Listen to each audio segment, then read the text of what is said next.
ఉమ్మడి మెదక్ డిస్టిక్ సంబంధించి అంటే మెదక్, సంగారెడ్డి, సిద్దిపేట వార్తలు ఇవి. అల్లుడి చేతిలో అత్తాతం, కుటుంబ వివాదాలే హత్య కారణం. మద్దూరు మండలం బంజరలో విషాదం అంట. అల్లుడి చేతిలో అత్త చచ్చిపోయిందంట. ఎంత బాగా మున్సిపాలిటీలుగా ఇద్రేశం జిన్నారం అంట. పురపాలికలుగా మార్చుతూ గెజిట్ విడుదల. మున్సిపాలిటీలుగా ఇంద్రేశం జిన్నారం అయినాయంట. గెజిట్ కూడా విడుదలైంది అని ఇక్కడ వార్త ఒకటి ఉంది. రైట్. మట్టితో నింపి కాలువను మళ్లించి నలిగిపోతున్న నక్కవాగు కాలువను కబ్జా చేసి వెలిసిన ప్లాట్లు, ఒక చోట ప్రహారీ, మరొక వైపు ఫామ్ హౌస్ నిర్మాణం. కుంచుకుపోతున్న వాగు విస్తీర్ణం. వరద వస్తే అంతే సంగతులు. తేరుకోకపోతే ముంపు తప్పదు. పట్టని అధికార యంత్రాంగం. నాడు కాలుష్య కోరల్లో నేడు కబ్జాదారుల చేతిలోనంట. పటాన్చేరుకు సంబంధించి వాగును ఆక్రమించి నిర్మించిన స్విమ్మింగ్ పూల్. మీరు జలకాలాడనికే స్విమ్మింగ్ పూల్ నిర్మించారు, కట్టిండ్రు. అంటే మట్టితో నింపడం, కాలువను మళ్లించడం, ఇవే దందాలు. అవి పోయేదారిని పోకుండా మట్టి పోయాలి, ఇంకెక్కడో కాలువను మలిపియాలి. ఇది కూడా అంతే కదా. ఈ మెదక్, సంగారెడ్డి అంటే ఇవన్నీ సిటీకి దగ్గరలోనే, ఇవన్నీ కబ్జా కోరువి. ఇదంతా పటాన్చేరు వార్త. ఇది పటాన్చేరు ప్రాంతంలో నక్కవాగు కబ్జాదారుల చేతుల్లోకి వెళ్ళిపోయింది.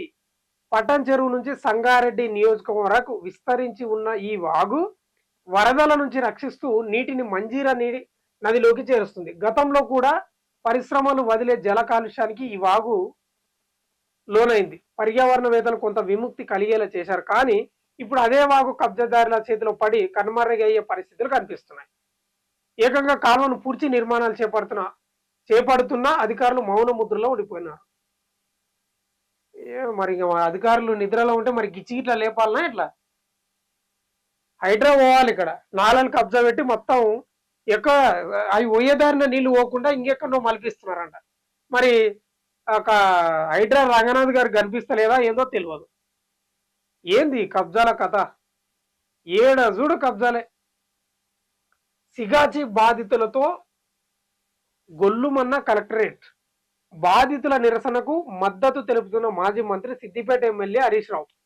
ప్రాణాలు పోయినా పట్టించుకోవడం లేదని ఆందోళన. కార్మికుల కుటుంబాల ఆందోళన, ఉద్రిక్త పరిస్థితి. బాధితులకు తక్షణమే కోటి పరిహారం అందించాలి. మాజీ మంత్రి సిద్దిపేట ఎమ్మెల్యే హరీష్ రావు డిమాండ్ చేస్తున్నాడు. సిగాచి బాధితులు ఈ మధ్యలో పేలుడు సంభవించి చనిపోయినారు కదా, వాళ్ళ పక్షాన హరీష్ రావు కొట్లాడుతున్నాడు. కలెక్టరేట్ కు ఈ బ్యానర్ను తీసుకొని బాధితులు చాలా మంది వస్తున్నారు. ₹1 కోటి ఇస్తామన్నారట బాధితులకు, చనిపోయిన వాళ్ళు ఎవరైతే, ఇంతవరకు ఇవ్వలేదంట. దానిపై హరీష్ రావు కొట్లాడుతున్న పరిస్థితి కనిపిస్తుంది. అక్కడ దుబ్బాక నియోజకవర్గ అభివృద్ధి లక్ష్యం. 100 కిలోమీటర్ల రోడ్డు పనులకు నిధులు మంజూరు. సమీక్షలో దుబ్బాక ఎమ్మెల్యే కొత్త ప్రభాకర్ రెడ్డి. మంచిదే, రోడ్లు మంచిగా ఉండాలి. ఫస్ట్ రవాణా వ్యవస్థ మంచిగా ఉండాలి, రోడ్లు బాగుండాలి. 100 కిలోమీటర్ల రోడ్డు పనులకు నిధులు మంజూరంట.